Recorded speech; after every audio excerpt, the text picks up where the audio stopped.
Hi, what's going on, everybody? Good afternoon, good morning, good evening to you all, wherever you are in the world. Thank you for joining us for episode 2 of Exchange Sessions Cultural Symphony. And on behalf of Eagle Exchange, my name is Alvi Hakim, WCA class of 2006, and I am a lecturer of marketing at Assumption University, Thailand. I specialize in integrated marketing communications, consumer behavior, and insights. We have a very special episode planned for you guys where two of our very own share a wealth of experience on living and working in different cultures. We will be speaking to them about the uh, the experience that they've had to constantly adapt and mold themselves while carving out a space to reflect their goals and their ambitions, specifically focusing on fitting in and integrating into new cultures while simultaneously preserving their own uniqueness and identity. Now, a little bit about our name, the Cultural Symphony. We thought Cultural Symphony was a very apt name, as we will be discussing how aspects and elements of different cultures come together to form a sort of a synergistic effect, much like the instruments in an orchestra or a symphony that creates a greater value together than its individual parts. We want to delve into how they've taken their diverse experiences and learnings from different parts of the world and applied them in a relevant way to their current and local situations. Some would call it localization. Now, this, of course, is a very broad topic of discussion. So, we'll be concentrating on implementing global ideas and processes through a localized lens and finding appropriate local solutions for those issues. Um, a little bit about our episode. This is how it's going to work. We'll launch straight into our conversation with our speakers first and have a Q&A session at the end. So please feel free to comment, leave questions for our guests so we can try our best to get to them at the end of our discussion. Also, as a reminder, there is a survey link to the description of this video, as well as in the comments later on. Please take a minute to fill that up so we can know your feedback and your thoughts about these webinars so we can do even better ones in the future. Now, without further ado, I want to introduce a very special guest who some of us have had the opportunity of knowing since she founded WCA in 1996. Now, her goal was to create an institution that children and young people actually loved to attend, an English medium school with a combination of North American and Bangladeshi teachers providing education within the Bangladeshi context. In her retirement, she still serves as the chancellor to WCA, keeping in touch with a wide network of alumni around the world, and enjoys sending Marco Polo videos to her two grandsons in Hawaii, and sharing stories of alumni all over the world with Jim Long, her long suffering husband of 42 years. Her name is Marilou Long, affectionately better known to her kids as Madam. Hi, Madam. Good morning. How are you doing? Hi, everybody. Great to be here. Thank you for this opportunity. I can't believe I'm invited to speak by my former students. That really means a lot. It's a privilege for us to have you here tonight. Thank you for agreeing to do this and going through this torture with the next guest and me. Which brings me to our next guest. Our next guest is also very special to me. I've known him since 1990.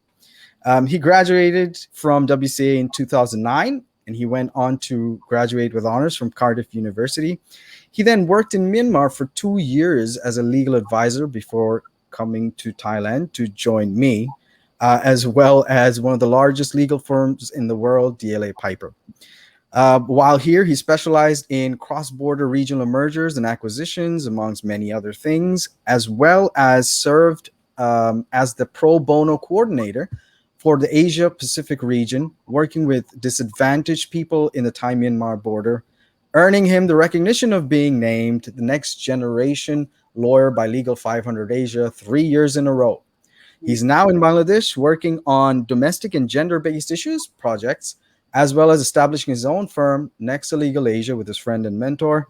He begged me to say this, take this with a pinch of salt, my mother's favorite son, Alvi Hakim. Thank you Hello. very much. Hi. Thank you, Mr. Hakim. Just a quick correction. Mother and father's favorite son. And Yeah, yeah, but yeah, you'll yeah. still make it to top two, I think. You get a bronze medal.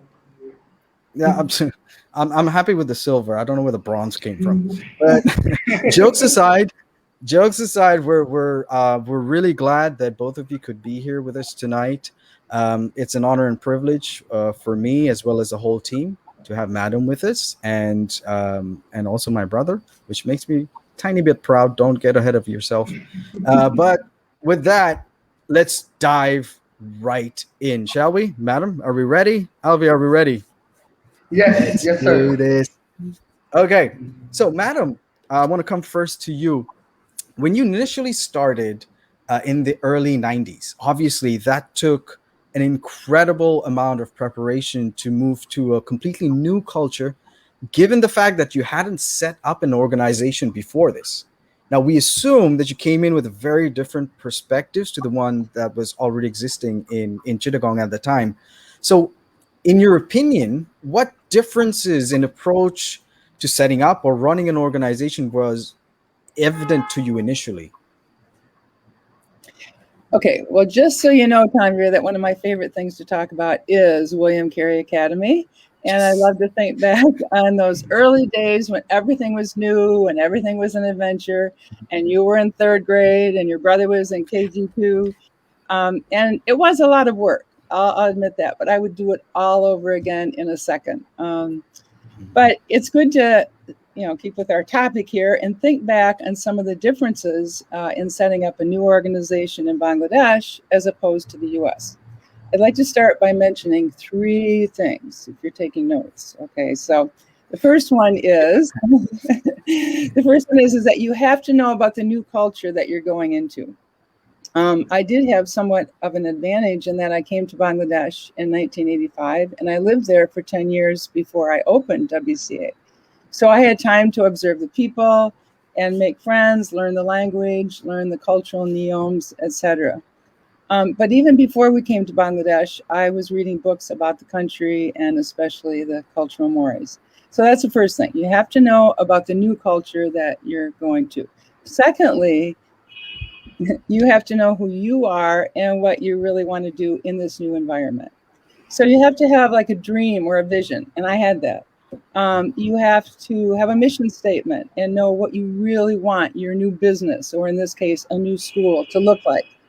So I decided, as you already mentioned, that I wanted this to be a fun place for kids, a safe place where they really wanted to come every day. I didn't always see schools going on like that in Bangladesh. I wanted them to learn good English so that I knew this would open a lot of doors for them later on.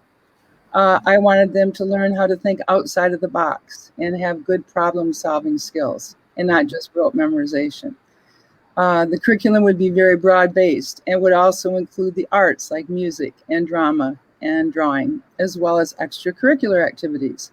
Moral education would also be taught to help the children become better human beings.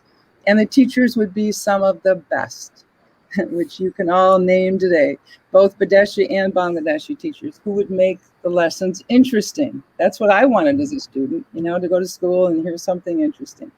So you've got the new culture, you've got what you're bringing to it, and then the third thing is, how do you make that happen?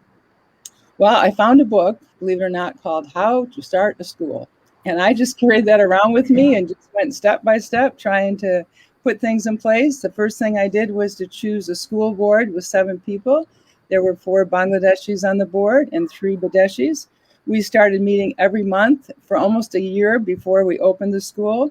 We talked through the philosophy, the curriculum, practical things like the logo, school colors, school uniform, making sure that these were things that were acceptable to the Bangladeshi audience. And while some of the ideas would be new, I knew that I had to present it in a way that would not be offensive to the audience and that they could take ownership of. So now you have those three things that I wanted to mention: the new culture, and then what you're bringing to it, and thirdly, how you will really implement this in a new culture. But then you asked one more question, what were some of the difficulties in really doing that? And there were some. There were probably several. I just remember the good things now. But at the beginning, there were some frustrations. But I'll just mention one because lack of time. So I'll tell you a little story. I realized when I got to Bangladesh that many people would say to me, well, we don't have a caste system here. But I did find that there was quite a class system that was still going on, of people feeling more privileged if they had more money or more education, or if their parents were known in the community, etc. So I think that is changing today, and I think much of that is due to our alumni and other adults who are a part of that change. But in the beginning, the whole work ethic thing was hard, and it had to do with this class system. Let me tell you a little story that will illustrate this. So here we are at the beginning. We're all working hard to get school ready for the kids to come in that first day, and I was delegating different jobs. And I remember going over to one of the Darwans and saying, oh, please, help me. And I'm using my best Bangla so he would understand. Go take care of that trash out in the front. We need to get that out of there, before the kids come. Oh, okay. Yes, madam. And so he disappeared. So I went back in the school building. A little later, I came out and I found one of the ayahs who was doing the work that I'd asked him to do. And so I thought, what's going on here? So I went and found the original guy and I said, how come you're not doing that work? Why is she doing it? And he said, oh, sorry, madam. I had more important work to do. And also she was just standing there. So I told her that she had to do it. Well, this was a real problem for me. I felt that this was more than just a cultural clash. This had to do with what I believed were really human rights issues. For someone to think that they were more important than someone else, or someone who was beneath them because of gender or education or social status, and that they had a right to tell somebody else what to do, that just wasn't acceptable to me. So I also believe that people need to know that there's no such thing as menial work or as work that has little or no value. To me, all work is valuable.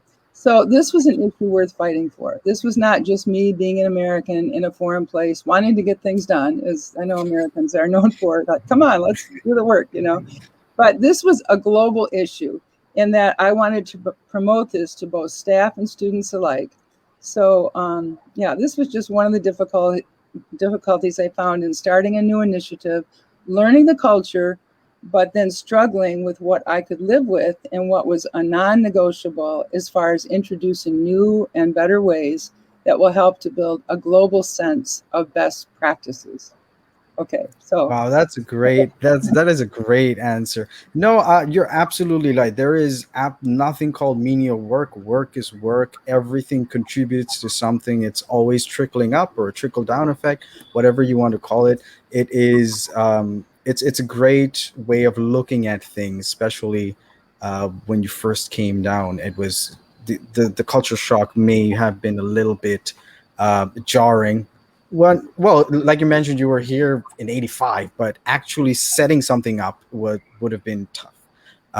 That's absolutely understandable, and you did an amazing job with your vision, if I can say so myself. Now, moving on from the concept of education to work experience, Mr. Hakim, we know Yes, sir. your first job experience was in Myanmar.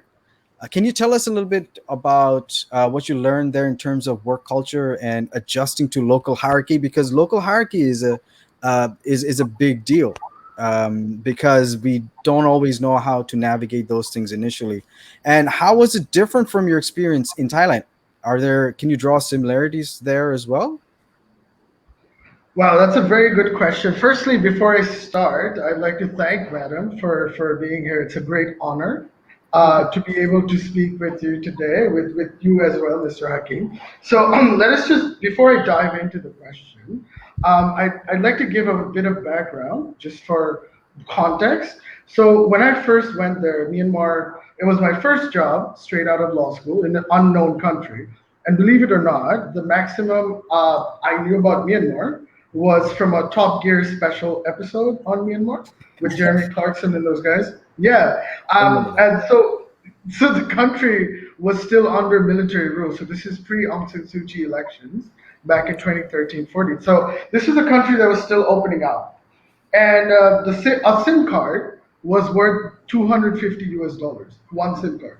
So for me, it was a massive change, both culturally, work-wise, and financially, obviously, to buy, to be used to buying such expensive phones and SIM cards. Because it was a country, but I knew it was a country in the cusp of change, from 40 to 50 years of isolation. Now, moving closer to the question, in terms of hierarchy and local culture, so the local culture and hierarchy is unique in its own way because Myanmar is a country of many different ethnicities meshed together to form a more nationalistic idea of what Myanmar is.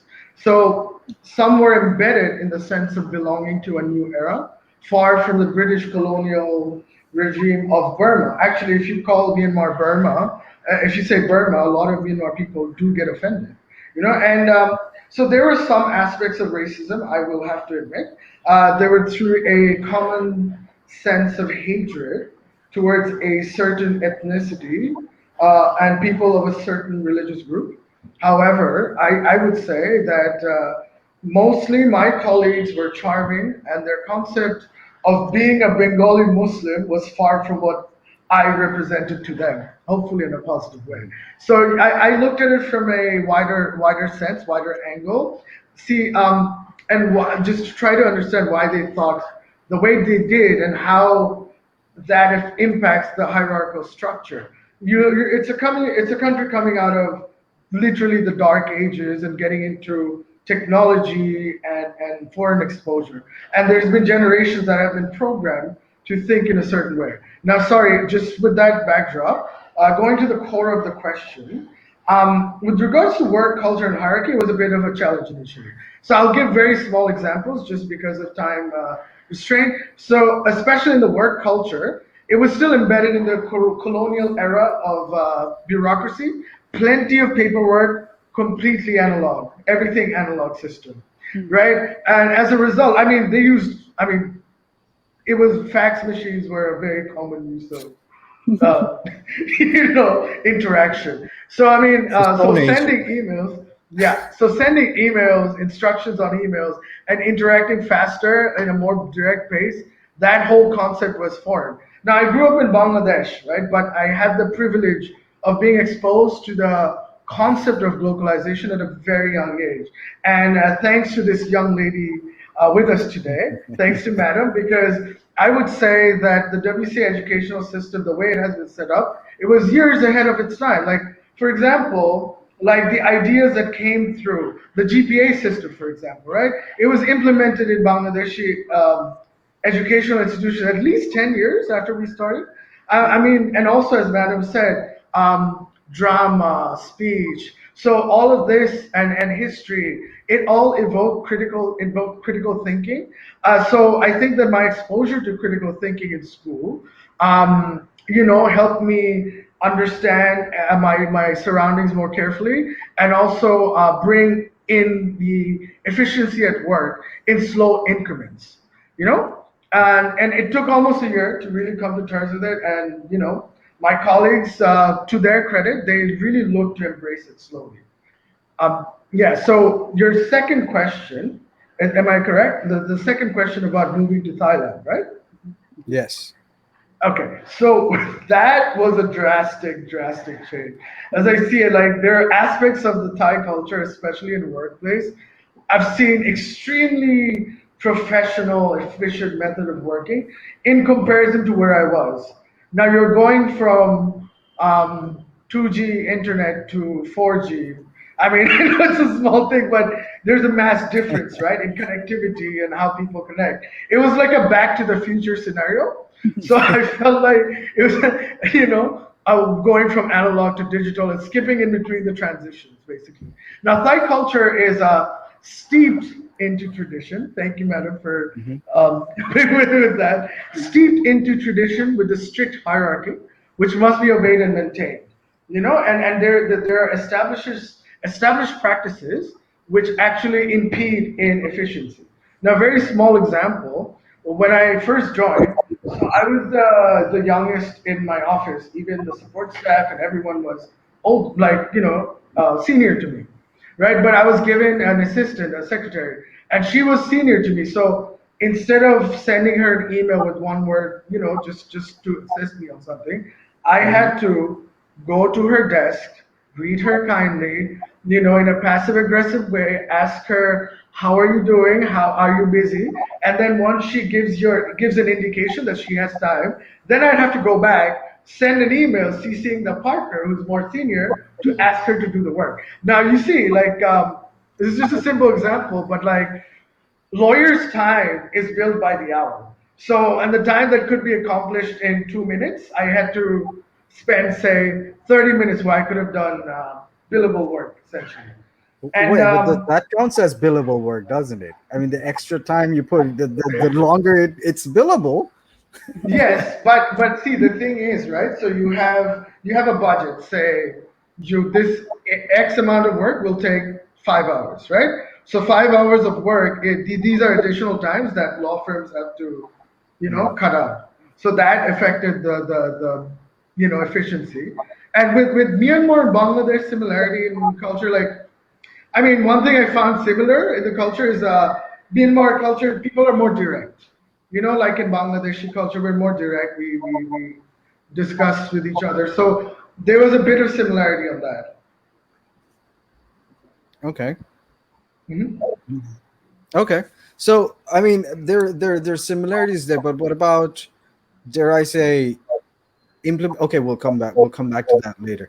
Now, let's, if we focus on a little bit more on the experience of moving back to Bangladesh, and at the end, the whole experience of setting up your own firm, because we want to know how you balance these things, like balance these multifaceted, multicultural experiences that you've gathered over the time, and adjusting to the local way of thinking and doing things, as well as maybe a tiny bit of implementation, if you speak fast enough, if we can cover that. Sure, sure. Okay. No, thank you. So I'll put it short. So I would say I would simply put it in pros and cons. So there are very overwhelmingly great things of moving back to Bangladesh, and there are some things that needs to be adjusted. So pros and Mhm. cons, but I will go with pro first because I'm an optimist, obviously. Uh, so firstly, I think I've had like I think the time I came back, like at this moment, it's a prime time in Bangladesh where change is happening.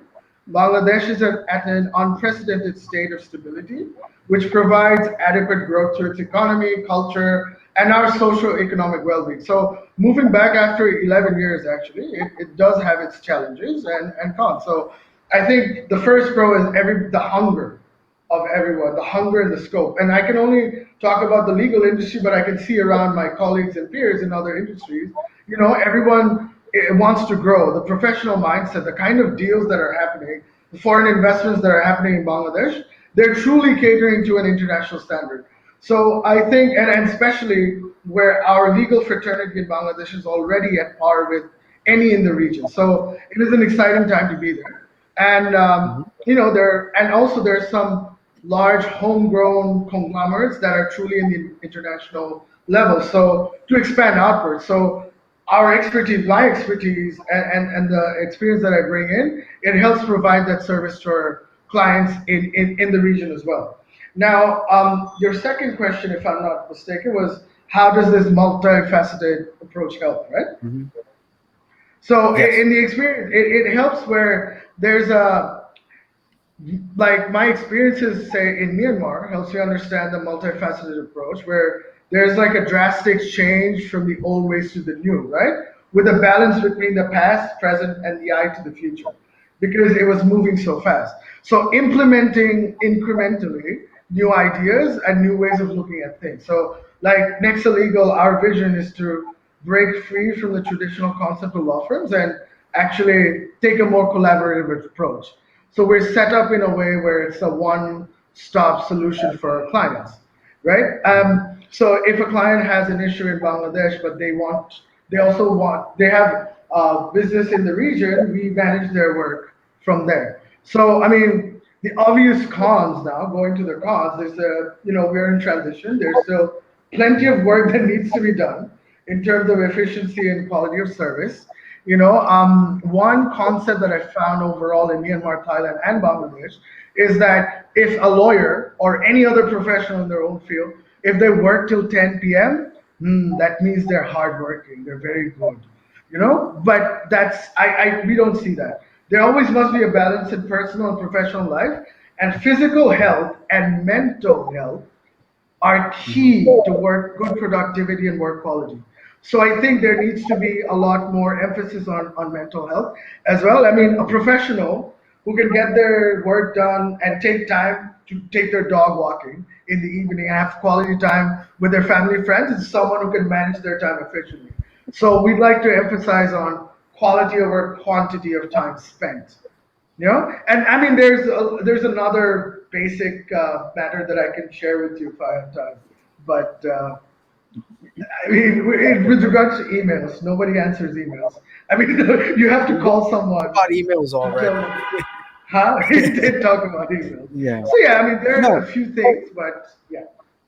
No, I get it. At the end of the day, I understand the whole concept of being. It's called time poverty, and people actually wearing it like a badge is detrimental to, like you said, mental health and physical health and many other things like that. And hard work, at the end of the day, is hard work, right? There are no shortcuts Absolutely. in life, so it's as simple as that. There's no formula for success. There's no alternative to reaching your goals without facing things head on, right? Absolutely. Now, Absolutely. speaking of which, madam, coming back to you, tying in with what Alvi has shared about his experiences and the fact that you also had similar experience with starting an organization ground up. What we found interesting that you defined it previously as contextualization in the education field. Can you define contextualization in just a few words for us?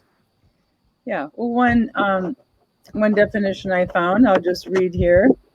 It's an education that engages students in active learning while assisting them to make meaning. That's the key word, meaning, out of the information they are obtaining. Many people learn better and faster and retain information longer when they are taught concepts in context. So, looking at that definition, we usually describe WCA as following an American system of education within a Bangladeshi context. In other words, there will be new ideas and methods used, but the education should still be relevant to a Bangladeshi and make him or her a better human being within a global context.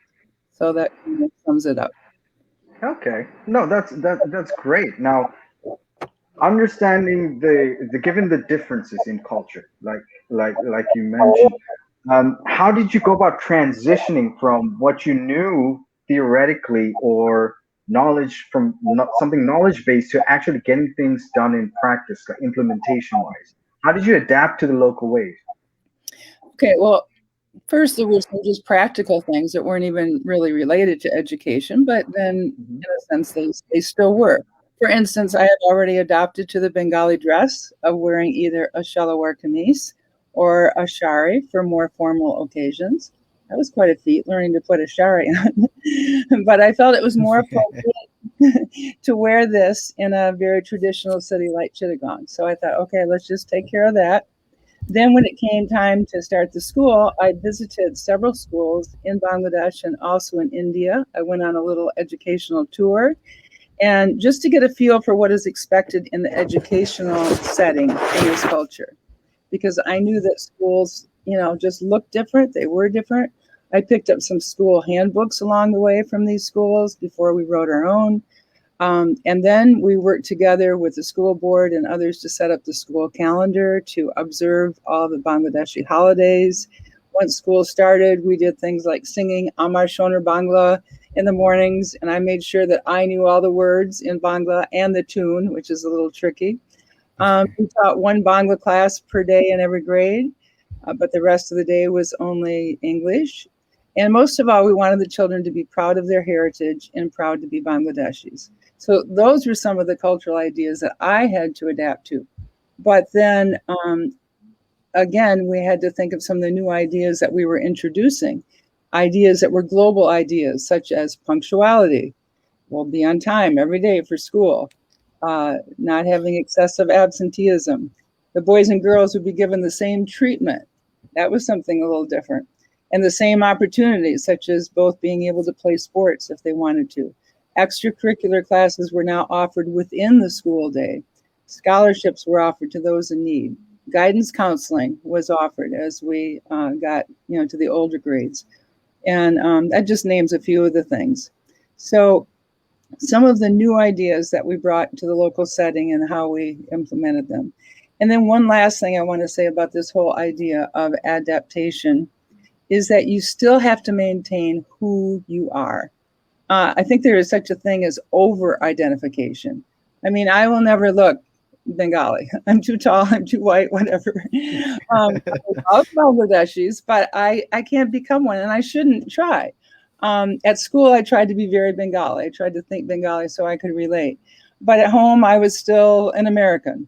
We celebrated the American holidays at home. We spoke English at home with some Bangla mixed in. We ate both American dishes and Bengali dishes. I do love Bengali food. We tried to give our daughters a love for both countries, their passport country of the US and their adopted country of Bangladesh. And consequently, they grew up very bicultural, and they're happy with that. I'm happy with that. I would suggest the same to any of you who are going to a new country for study or for work. Don't forget who you are. Be a great ambassador for your own country. That's excellent advice. I couldn't agree more. And I've faced it. I've seen it. I sometimes see the lack of confidence in telling other people where you're from. It's not always easy to remember that at any given time we represent our country, culture, families, along with ourselves as an individual, regardless of where we are and who we are. Well, thank you for that nugget of advice, ma'am. That was brilliant, as always, as usual. Now, in your experience, madam, your experience has just in one word has been fascinating. As a founder, a leader, you had to create somewhat of a third culture, so to speak, that is unique to your organization while reflecting the essence of your culture as well as the Bangladeshi one. So can you quickly talk us through how you came about it in terms of instilling these principles and ideals in your staff, the practices and how it evolved through time? Also, not to forget the crucial stakeholders like the parents in bringing them into the fold, assuming it was a very, very delicate matter, but extremely important to the process. Yeah.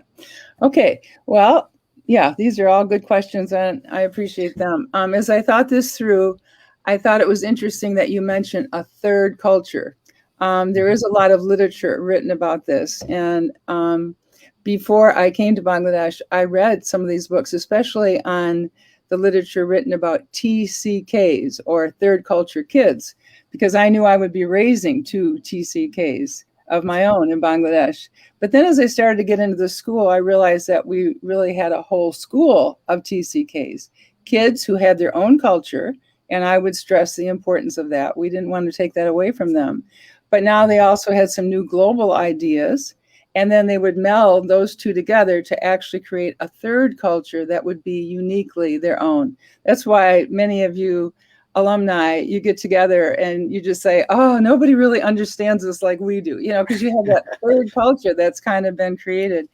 But then I had to go beyond that, as you said, and teach these new ideas to our new teachers and our staff members. I mean, it couldn't be just me doing this.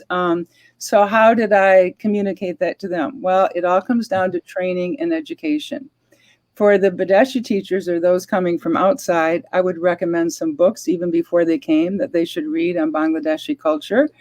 And then once they were in the country, we would have some orientation classes of things that they should not say, or maybe some behaviors that would not go well, not, be accepted. They would take some Bangla classes so that they could get around town and just, be able to understand some of the Bangla. For the Bengali teachers, we wanted them to be the very best teachers they could be in our system, but it was totally foreign to them.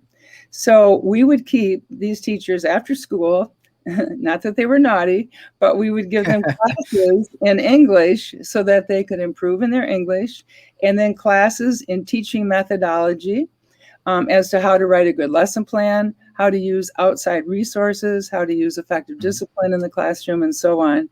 So we really created our own teacher training program, and they were very eager to learn. It was always exciting to see how quickly they picked up these new ideas. And even for the staff, we gave some training in the most methodical way to do their work and not to pass off some job to somebody else, as we already talked about. And I mainly tried to create within our teachers and staff a feeling of teamwork. We were all working together to build a better school. And I was often amazed at the loyalty that I felt from our staff and our teachers to WCA. It was something we really worked on together.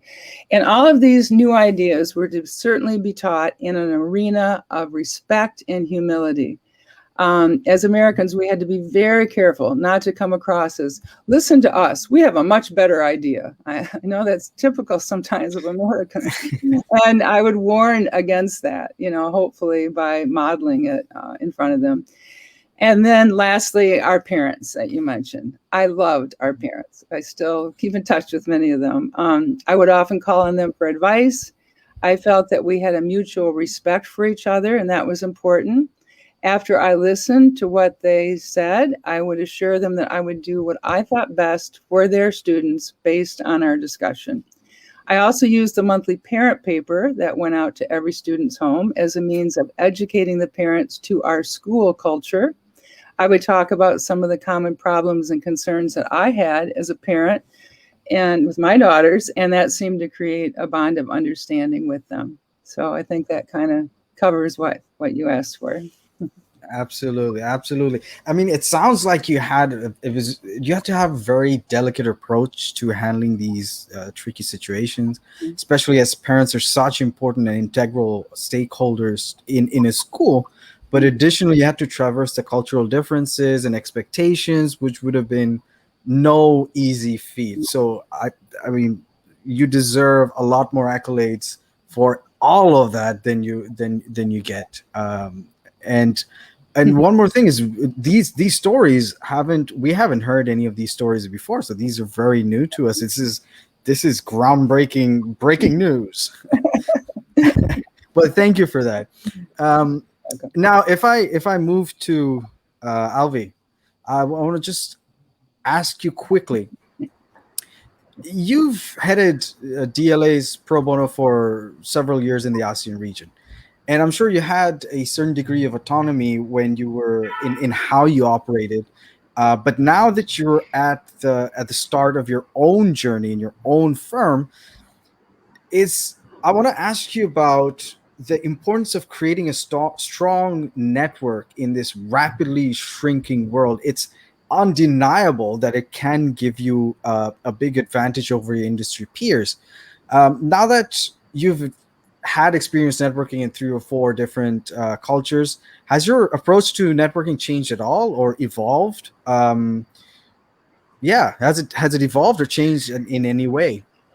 Yeah, to simply answer your question, yes, absolutely, it has evolved. We're all evolving people. We're constantly getting in touch with different cultures and different studies. So yes, it has evolved, but I would say the core values that I've had in my initial years, they've not changed. So I mean, firstly, no doubt that about how networking is essential to your professional and personal lives, right? The stronger your network is, the more likely you were supposed to call on friends and solve problems. So yes, having the drive and outlook of life on both professional and personal space will surely give you a larger, more holistic approach to networking. But as I've said, believe it or not, my core values have not changed. So, I mean, how I network has not changed since I was in high school in WCA. It will likely be the same. I mean, it's very simple, really. You just be genuine. People appreciate that. Be genuine and direct. Be nice and courteous. And any culture you go into, you should be okay. I mean, and I can't emphasize enough of being like very courteous. Be courteous. The idea is to be well spoken but firm when you need to. So yeah, I mean, that was sort of my understanding. Yep. Okay, that makes sense. But I mean, carrying on from that, how do you make sure Hmm. you're aligned with your vision and values? Given I know you said that you have to be assertive but firm, but Hmm. you also need to be flexible, right? So how do you make sure you're aligned with your visions and values while at the same time being flexible? That's a very good question. So if I could explain this quickly in a metaphor. So imagine, right, your vision and values to be a building. Make your core values and beliefs as the base of your foundation of the building, right? But make the building in such a way that are like the earthquake resistant buildings made in Japan, the ones that sway but don't break. So, I mean, Mhm. so the building itself is my vision and values, but the flexibility is the ability to remain standing and accept shifting of the grounds from time to time. So you're absolutely right. Flexibility is very important, but your thoughts and visions are yours.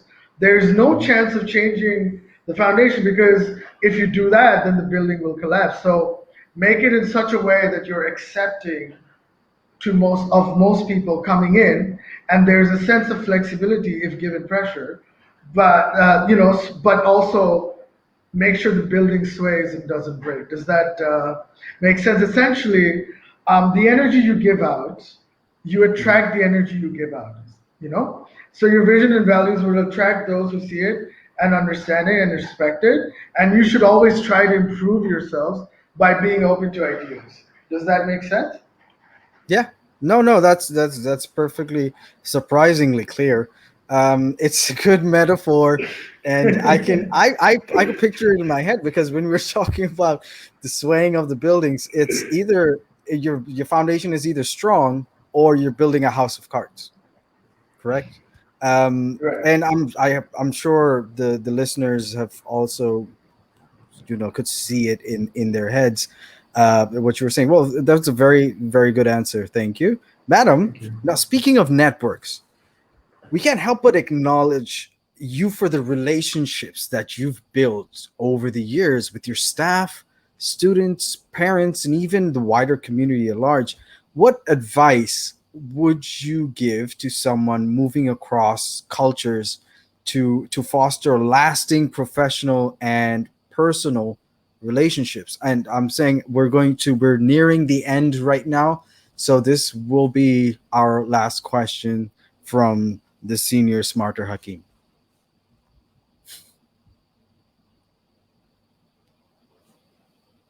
Very intentional. Even before the school started, Mr. Long and I had met a lot of people through social networking. Bangladeshis are very social people, as you know, just like you two are. And we love that. Um, you can sit next to somebody on an airplane, for instance, just going from Dhaka to Chittagong and get talking. Before you leave, they'll say, please come to my house, have dinner Mhm. with us, whatever. And we enjoyed that. But we knew that if we were not careful, this could become a full-time job, just following up on all these contacts that we made. So we knew that we could not just, we hadn't come to Bangladesh just to join the social circuit. We also knew that we could not show favoritism. So we set up some parameters for ourselves. We decided we would accept all invitations if we were free. Otherwise, people would think we were stuck up or too good for them. However, we decided we would not usually go out during a school night, probably not more than a few times a month.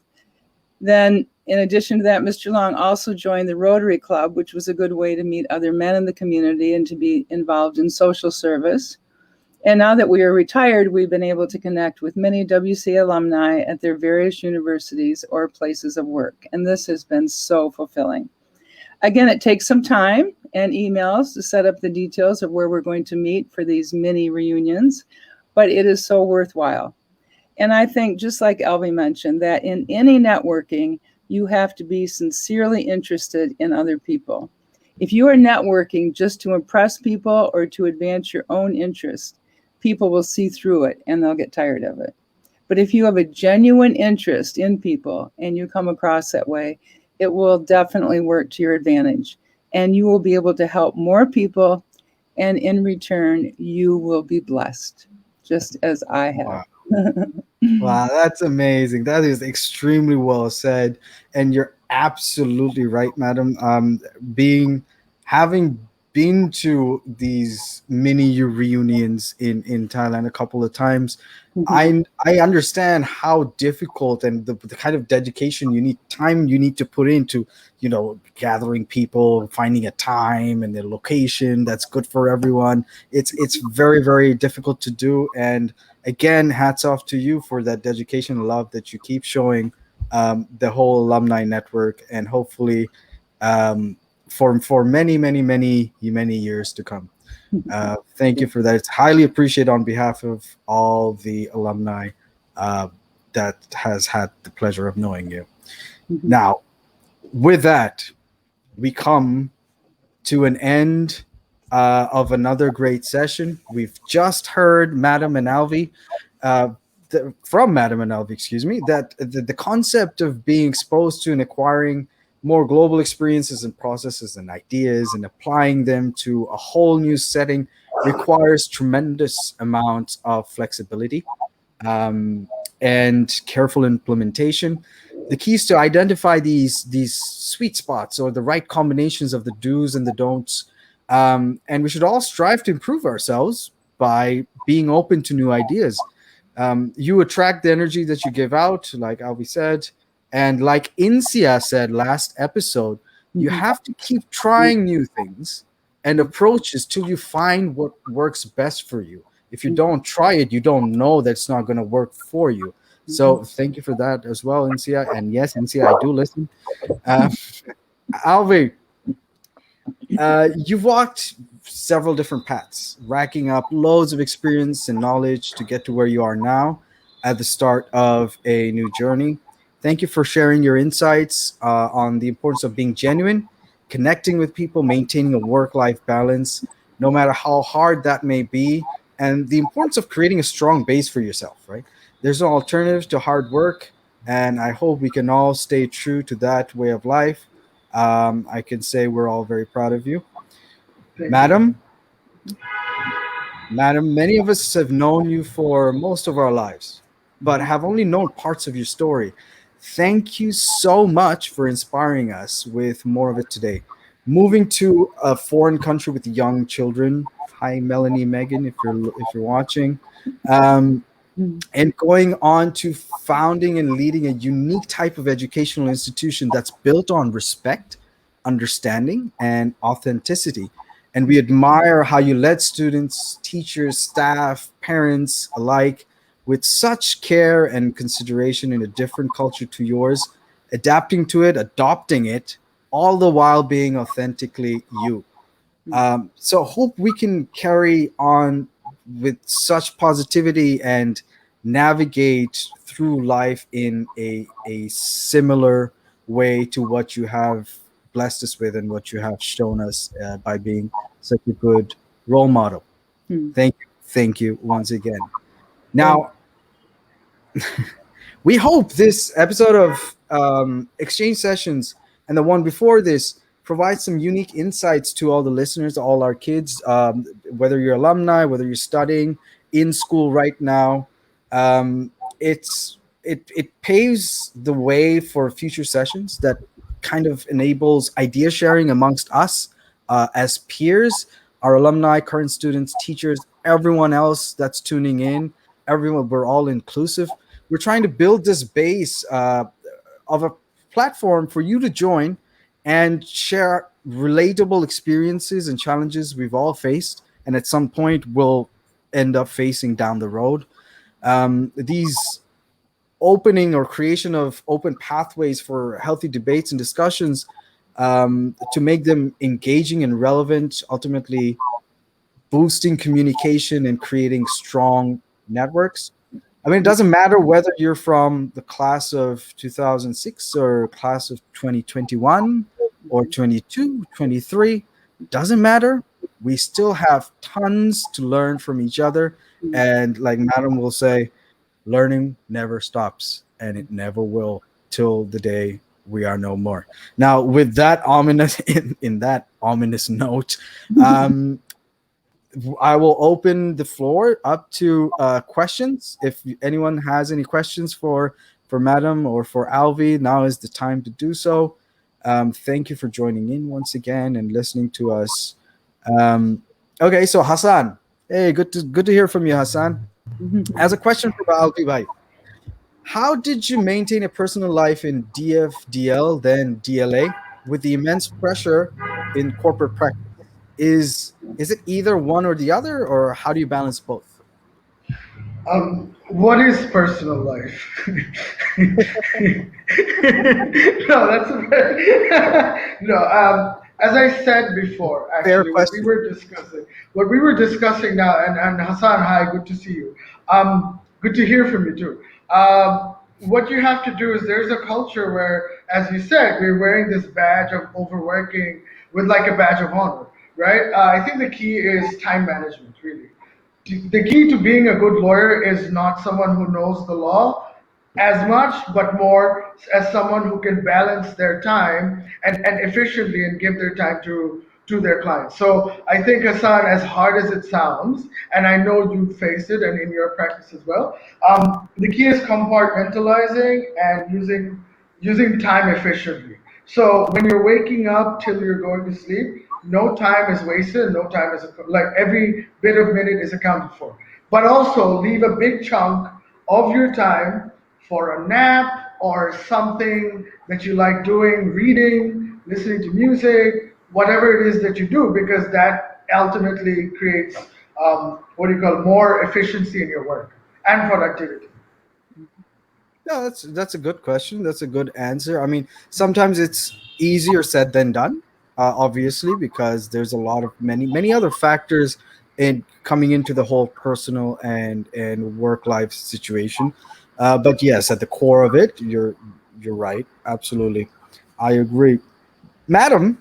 I have one more question for you. I think a lot of us have been thinking of. Then I'll get to Tasnif's question. Sorry, how well, like, we want to know how well did reading the books before you came here and looking at the literature about Bangladesh and the culture, how well did that prepare you? Because you can read all the Lonely Planet books in the world, but you won't know how it feels until you step into that situation or culture.